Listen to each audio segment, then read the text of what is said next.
आप सभी को मेरा नमस्कार। आज मैं विपिन कुमार त्यागी आपसे पर्यावरण व पर्यावरण प्रदूषण के बारे में बात करना चाहता हूँ। आज पर्यावरण प्रदूषण एक ज्वलंत मुद्दा है तथा हम सभी को पर्यावरण प्रदूषण कम करने के प्रयास अपने अपने स्तर पर करने चाहिए।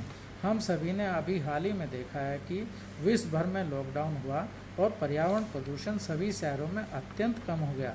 ओजोन लेयर का छिद्र भी भर गया तथा वर्षा भी समय से प्रारंभ हो गई। गर्मी भी कम पड़ी, तापमान भी कम हुआ तथा हमारे देश की सभी नदियों का प्रदूषण अपने आप कम हो गया। इससे पता चलता है कि यह सारा प्रदूषण मानव जनित है।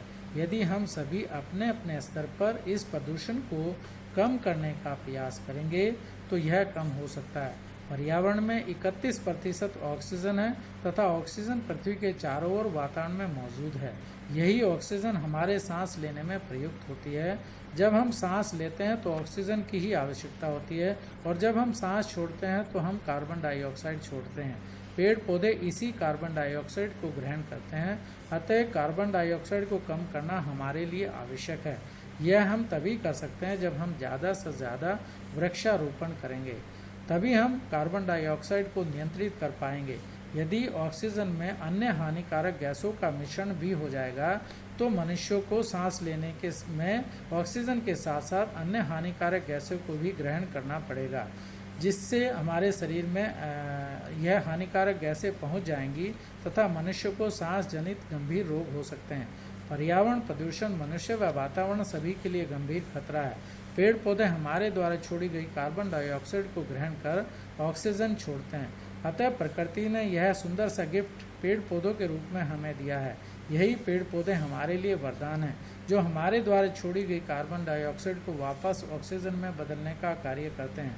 आज समस्या यह है कि पेड़ पौधों को विकास के लिए काटा जा रहा है। कागज़ बनाने के लिए भी पेड़ पौधे काटे जाते हैं। विकास के अन्य कार्यों के लिए भी पेड़ों को काटा जाता है।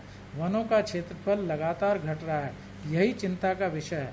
पेड़ों के कटने से वनों का क्षेत्रफल भी घट रहा है तथा वायु में कार्बन डाइऑक्साइड की मात्रा भी बढ़ रही है, जिससे ग्रीन हाउस प्रभाव के कारण पृथ्वी का तापमान भी बढ़ रहा है।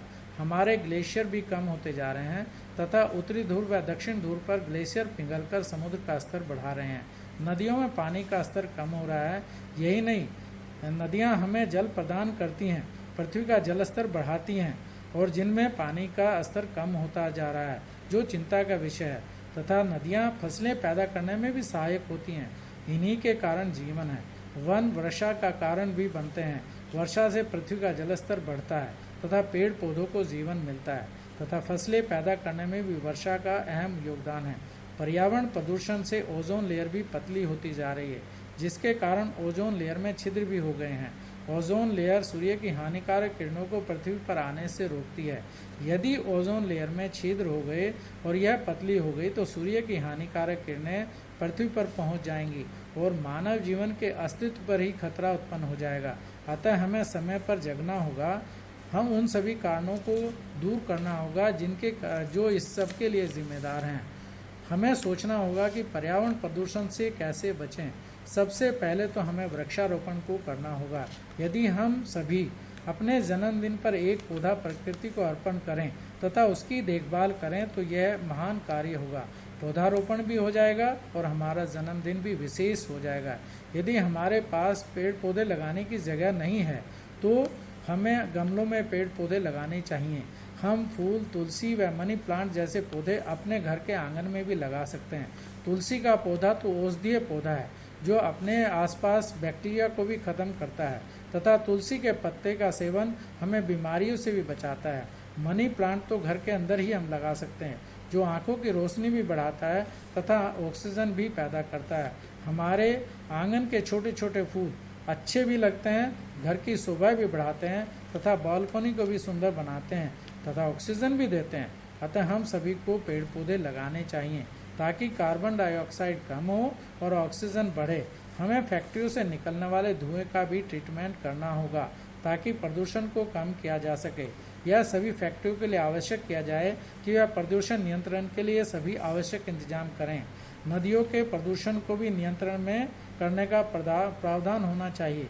हमें गाड़ियों के प्रदूषण को नियंत्रण करने का भी प्रावधान करना पड़ेगा। डीजल व पेट्रोल को भी आधुनिक फ्यूल के रूप में परिवर्तित करना पड़ेगा। आधुनिक फ्यूल का ही प्रयोग सभी गाड़ियों में हो, इसका भी प्रावधान करना पड़ेगा। आधुनिक स्टैंडर्ड के अनुसार ही इंजन सभी गाड़ियों के होने चाहिए। हमें पुरानी गाड़ियों के इंजन भी बदलकर आधुनिक मानकों के अनुसार करने चाहिए ताकि हम हानिकारक गैसों का उत्सर्जन रोक सकें। हमें किसी को भी किसी चीज़ को जलाने की अनुमति नहीं देनी चाहिए। लकड़ी, कागज़ व अन्य चीज़ों को जलाने पर पूर्ण प्रतिबंध लगाना चाहिए, क्योंकि किसी भी वस्तु के जलाने से ऑक्सीजन कम होती है तथा कार्बन डाइऑक्साइड व अन्य जहरीली गैसों का उत्सर्जन होता है। अतः हमें किसी भी चीज़ को जलाना नहीं चाहिए। हमें पानी के प्रदूषण को भी कम करना चाहिए। प्रदूषित पानी को नदियों में जाने से रोकना चाहिए। प्रदूषित पानी को पृथ्वी के अंदर जाने से भी रोकना चाहिए। हमें प्लास्टिक व फर्स्ट यूज़ प्लास्टिक का प्रयोग रोकना चाहिए। हमें फर्स्ट यूज़ प्लास्टिक के लिए पहले इसका प्रयोग बंद करें या फिर हम इसका प्रयोग कम से कम करें। दूसरे फर्स्ट यूज़ प्लास्टिक को रिकवर करने की व्यवस्था भी करनी चाहिए और रिकवर करने के बाद इसके रिसाइकिल की भी व्यवस्था करनी चाहिए। आज सबसे बड़ी समस्या पॉलीथीन व प्लास्टिक ही है, जिसके कारण प्रदूषण बढ़ रहा है। इसे कम करना आवश्यक है। यह हमारे, आपके व सभी के प्रयासों से ही कम हो सकता है। प्लास्टिक व पॉलीथीन के कारण हमारे पानी के स्रोत भी प्रदूषित हो गए हैं, हमारी मिट्टी भी प्रदूषित हो गई हैं तथा नदियाँ भी प्रदूषित हो गई हैं। शहर के शहर प्रदूषित हो गए हैं।